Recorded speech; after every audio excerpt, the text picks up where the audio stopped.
It's the Newport This Week video podcast series. I'm Bill Bartholomew. Every week we dig into some of the most important and interesting hyperlocal issues that impact Aquidneck Island and beyond. You can find every episode at newportthisweek.com.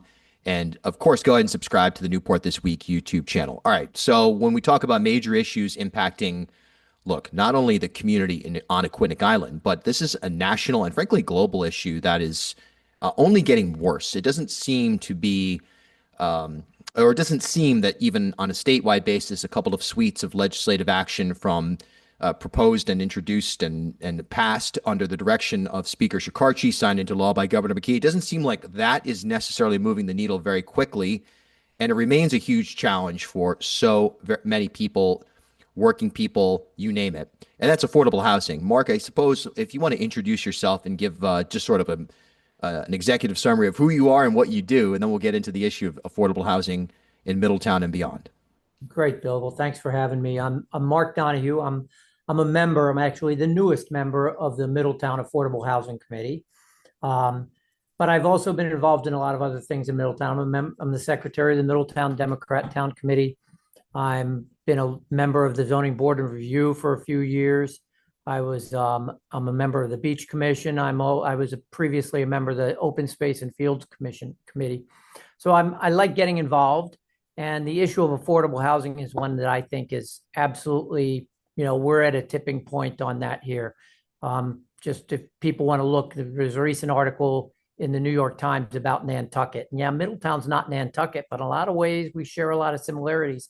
And they've got a housing crisis where they can't support their tourist-based economy because people who work that can't live there. Then we're heading that way here. Yeah, it's absolutely true. It's been trending that direction for the better part of a decade, specifically on Aquidneck Island, where, look, from the standpoint of just resources, zoning and practical resources, there's not a lot of space to grow. And then there are projects that are identified and don't necessarily make it to completion. What's been your experience so far in just sort of the initial assessment by, we'll just call it very, very generically, leadership in the town of Middletown as to how important and impactful the affordable housing crisis is? Is enough attention being paid, at least on a cursory basis? I don't want to say there's been a lot of lip service because that's kind of got negative connotations. But I think you don't have to look hard to see that every member of the town council ran on a platform that we need affordable housing in the town. If you look back at their stuff, you'll see it. We had a recent vote on two affordable housing options that would have really brought in, I think, 40, probably 70 some units of affordable housing between Berkeley Peckham School on Green End Avenue and Oliphant School. It was run by a really reputable developer that would have developed and then managed afterwards. And it would have even gone down to as low as 30% AMI. Now that's the average mean income or the average median income for affordable housing. And actually that's the 100% is 139,000. So basically to be 80% to be able to afford to live in affordable housing, you got to make less than 104,000. The mean, I don't know exactly what the mean income, but I recently heard a statistic that 5,500 of the 11,000 people who work in Middletown make less than $50,000 a year. So the need for affordable housing can't be overstated. Yeah. And there's a practical implication as well. I hate to say it, but it sort of mimics what we are starting to hear from some folks, even on the right, about the immigration issue, which is, well, we want to enforce immigration and we want to deport anybody who's here on an undocumented basis. Oh, wait a second. We need people to work in hotels and farms. You hate to say it because, it just casts a haves and have-nots scope over every conversation. But you also have that here. This ought not be the reason for affordable housing, but it's maybe a motivator. You need employees and you need firefighters, police officers, teachers, seasonal employees in sailing and in the entertainments and hospitality industries.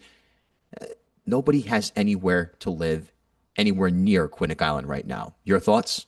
And on top of that, we have, I'm not sure where that's going to go now based on recent changes in federal politics, but we've got the NOAA is moving their Atlantic headquarters to Middletown on the base, and that's going to bring in a couple hundred families.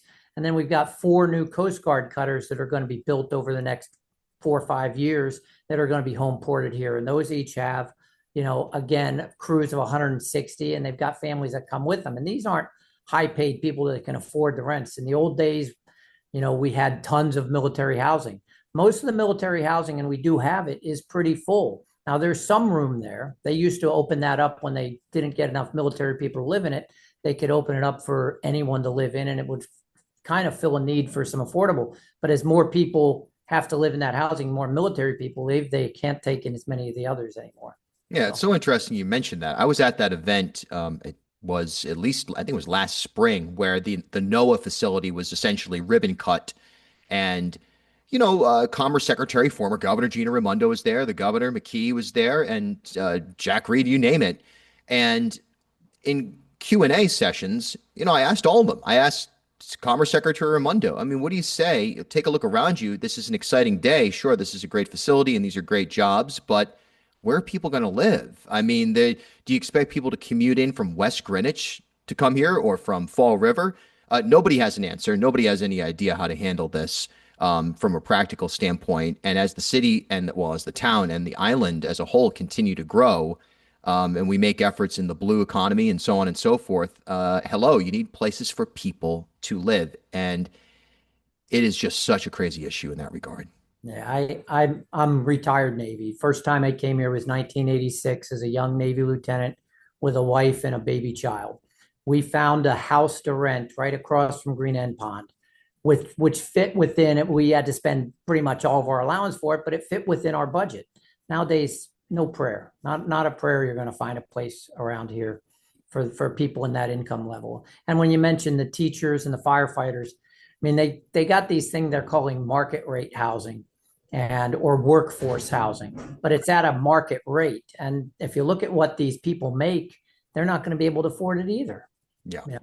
It's such a tragedy because what you start to see as well is somebody, myself, I'm in addition to journalism, I do music, and I remember moving to Newport in 2015, and there was such a vibrant community. There was so much activity happening on Broadway. There was so much activity even happening in Middletown, and we're not necessarily talking about like a music scene type of thing. It was just a neighborhood interactive experience that has been substantially diminished. So, in addition to the practical economic reality, there's also a cultural question of what kind of world do you want to live in? And if you're in a world that you're so separated from your neighbors because they literally can't afford to live on the island, that's what makes Newport County great is the people and the interactivity. The water's nice, the boats are nice, sure, the restaurants are nice. It's the human beings that make it work.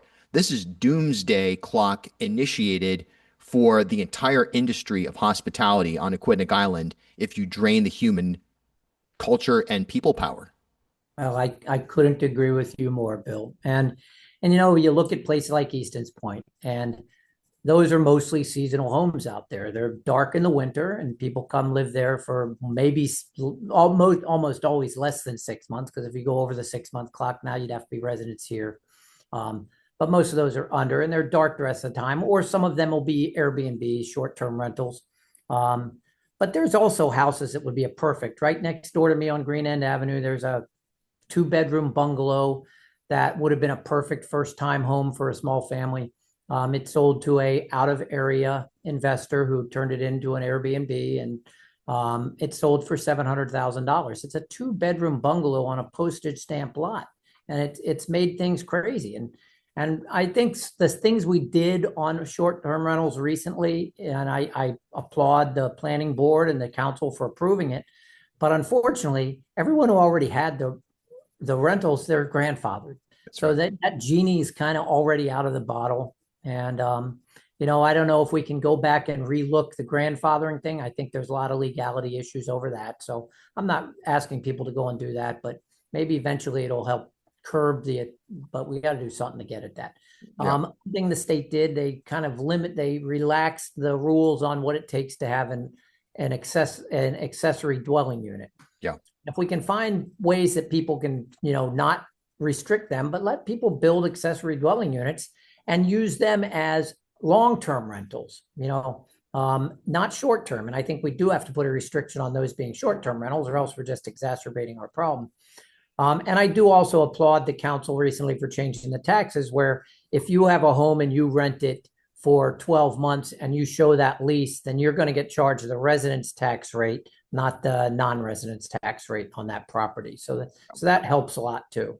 Yeah. Maybe bring things around. I hope so. And of course, there's also the repurposing of buildings. That is another piece of legislation that passed 2 years ago out of the General Assembly. It's more tricky than it seems, and there's also a tolerance level for certain types of living. But I think of artists, and there are properties all over Quinnic Island in Middletown specifically that I've looked at and I've said, this would be optimal for artists work live. We have the legislative package in place to do that. It just requires marrying the right developer and the policies that are going to keep that affordable. Otherwise, like you said, it's like the ADU. It can turn into a cash cow for somebody else. I think the thing about short-term rentals too is that, like you said, the genie's out of the bottle, the toothpaste is out of the toothpaste container, and it is what it is. We did a story for Rhode Island PBS in 2021 where we identified nearly 800 Airbnbs on Aquidneck in Newport alone, most of which were completely illegal, and they were basically running irregular hotels there. And there was such a shrug of indifference by so many people in leadership, as if to say, what are you going to do? Well, what are you going to do? Now, the only way to do anything about it is to put public pressure on people to make them feel guilty about staying in Airbnbs because they're undoing community. Sad to say, that's probably the likely best way to get Airbnb to become less of an impact, is just to make it say, hey, you're doing something really, really wrong by staying here.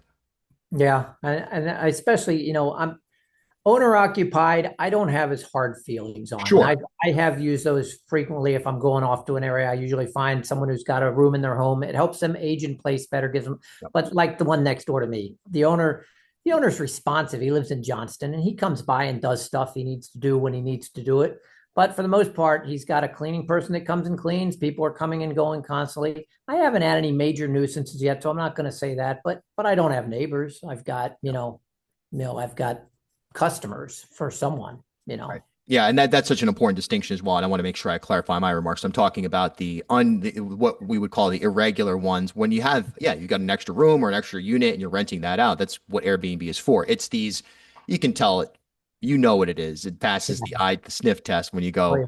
this is somebody who has possibly, I don't know, 40 or 50 of these types of facilities. And what's also obvious is that some of these people are connected politically. You can do the math. You can look at it and go, all right, we know what's going on here. It's just a matter of, okay, if that's the case, we then need extra affordable housing to make up for the fact that we had this really 10-year blip of irregular short-term rentals coming online. Yeah, and that's what hurts me a lot about the issue. And I live a few houses away from Berkeley Peckham School, so it is in my backyard, and Yeah. I couldn't have been a bigger proponent for it. They made a proposal a couple of years ago, which would have been a reduced number of houses because people said we don't want a big tall building there. Well, it's not going to be a big tall building. It's going to be a 3-story building, 3 stories. Come on. And what sits there now is a broken down brick old school building with broken windows and stuff in it. And they say it's going to be an eyesore. Well, what do you have right now? Exactly. And I mean, we need to build density. That's we want open space, but we also want housing for people. You can't have both. And the only way to help do that is you build dense in the area. So we build up a little bit. So a 4-story that would have had, I want to say it was 42 some odd rooms. And traffic's always going to be an issue. I mean, I grew up in the DC area and I hate to go back there because it takes you half an hour to get to the 7-Eleven down at the corner. Right. And we're far from that here. So I don't have a whole lot of, we have our traffic issues. West Main in the afternoon is not fun. I'll admit it. But, people have to live here if we want to have the life we're going, or else we can, it's going to die. The town's going to die. I say frequently, we can't bring families in here, but we just spent $190 million for a new school. And I hope to God we're going to have students to go to that school.